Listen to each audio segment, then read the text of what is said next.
If you want to grow your practice, you probably have huge marketing questions.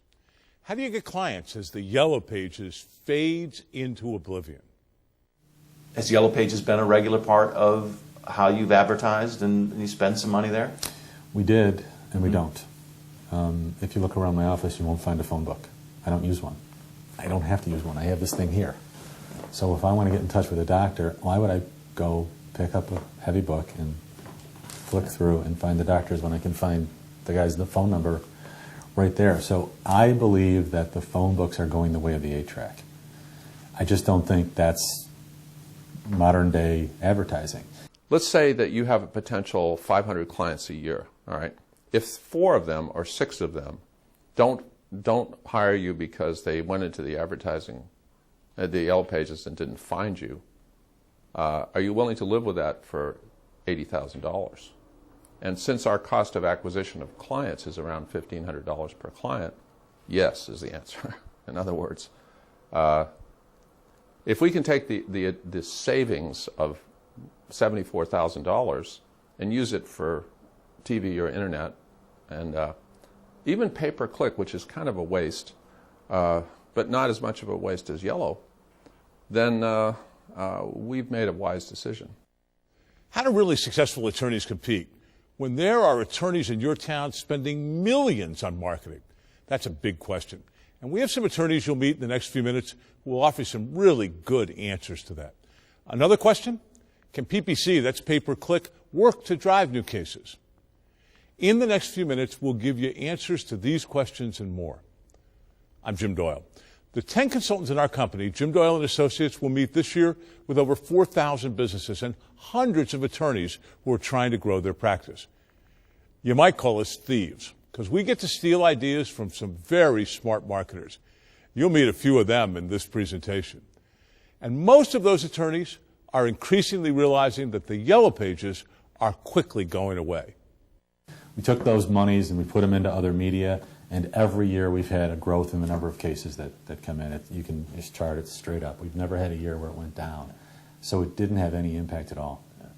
I think Yellow Pages is a lot like 8-track tape players. You know, if I pulled a box of those out and showed them to Max and my nephews, they'd say, you know, what are those?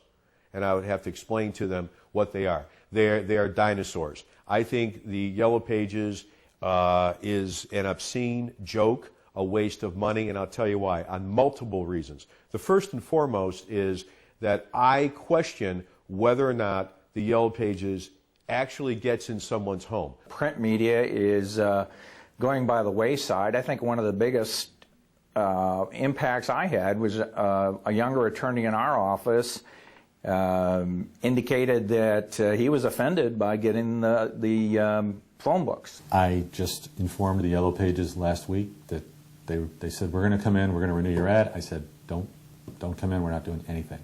Well, your name's not going to be in the Yellow Pages. That's okay. I don't need to be in the Yellow Pages. I do not need to be in the Yellow Pages. The big issue with the Yellow Pages is the impact of technology. I mean, after all, who uses the Yellow Pages in the Google era? Your smartphone has hurt the Yellow Pages, too. Instead of looking up the number for my pizza shop every time I want a pizza, now it's in my phone. So is my pharmacy, my dry cleaner. And, of course, the Yellow Pages have become highly, highly negotiable. As businesses leave, they're struggling to try and stay relevant. Buffalo attorney Steve Boyd feels strongly that the Yellow Pages doesn't drive any of his business. Give the money to charity. You'll get a deduction. You'll get, you know what? You give the money to charity, and somebody from that charity will get hurt, and they'll want to call you because you gave that money to the charity. That's better marketing than being the Yellow Pages. In my mind, the Yellow Pages are dead. It's the 8-track. So what do you do in this new era? Well, some of you might think the natural answer would be Google pay-per-click. I mean, after all, people are leaving Yellow Pages because they're going to Google. They're looking up phone numbers on Google. But there's a big issue with pay-per-click. I have bought Google AdWords, and they have never worked for us. I have done high-cost search engine optimization, and it's never worked for us.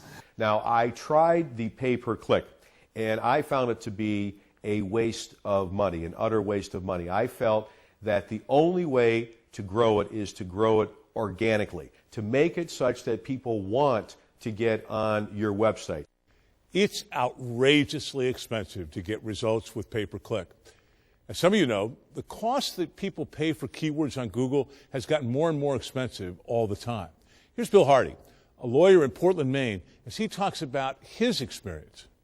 Because we don't do a lot of PPC. I'll tell you why.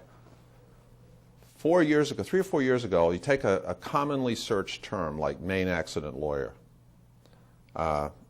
these are guesses, but they're from memory. Let's say that term 3 years ago on Google PPC was $2 a click, right? It's now $40 a click. So, as you know, you need X number of clicks in order to get Y numbers of actual clients, and Y is a heck of a lot smaller than X. So, let's say 30 clicks or 40 clicks. You know, you're talking about $1,600 just to have that person click through and come to you. Then you lose all the advantages that the internet was giving you over television in terms of cost of acquisition of clients. And so it becomes cost ineffective to do PPC.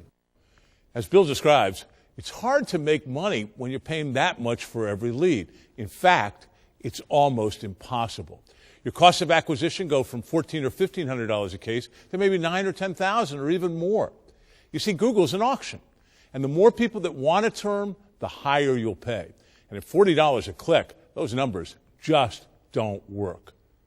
In fact, if you look at this chart, attorneys are the fourth most expensive term for Google. You just can't make pay-per-click work. As an old immigrant merchant used to say to me, lose money on every sale and make up for it with volume. But you see, they will find you online if, and this is huge, they know your name before they go to Google. It's called organic search. Bill Hardy told me with his firm, 60 to 70% of the people who go to Google don't go for who do I call for a lawyer. They type in Hardy, Wolf & Downing, the name of his firm.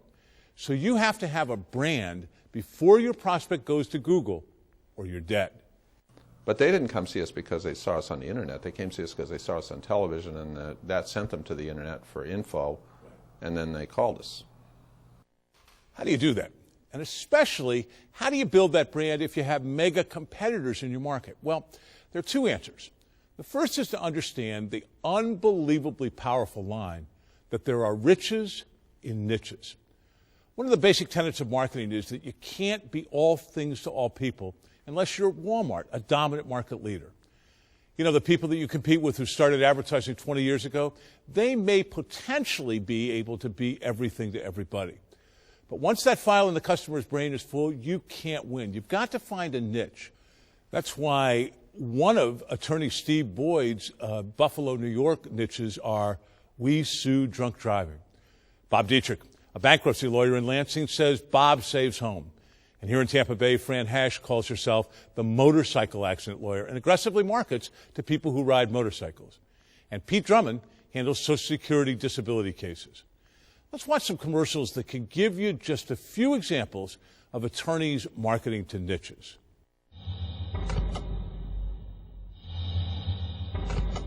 If you've been denied your Social Security disability benefits, don't give up. I'm attorney Merrill Jones, and I can give you a second chance. Do you work in the healthcare industry? If you do, you run a real risk of injuring your back, sustaining a fall, or other injury.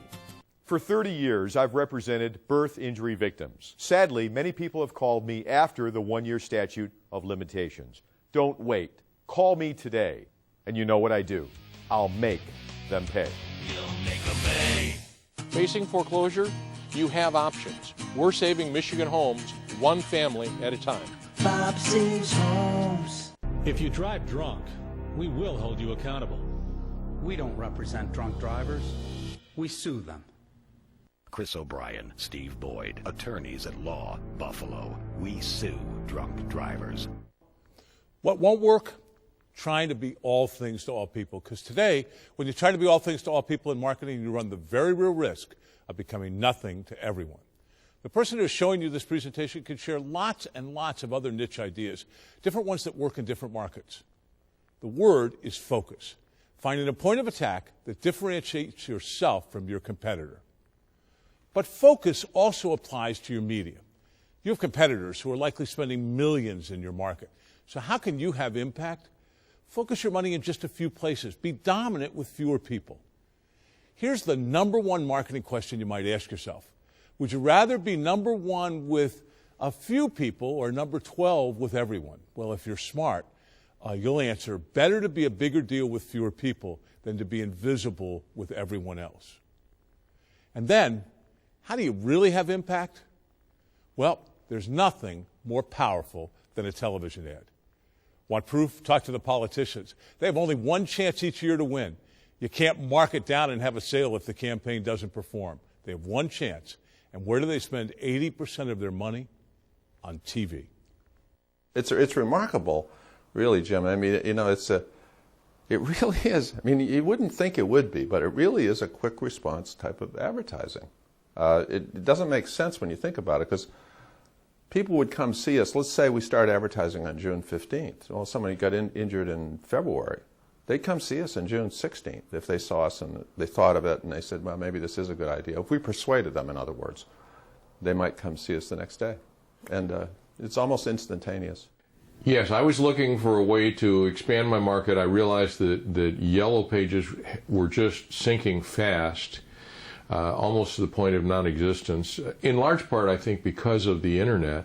I've told people that who have contemplated getting on television. There's a doctor friend of mine who does therapy. He has various therapy sessions. He has various therapy centers around northeastern Ohio. And I said, Doc, you got to get on television. And he says, oh, boy, I don't know. I said, let me tell you something. If you get on television, I'm going to guarantee you something. I want you to write on a piece of paper what you think your annual sales will be 2 years from now. Okay?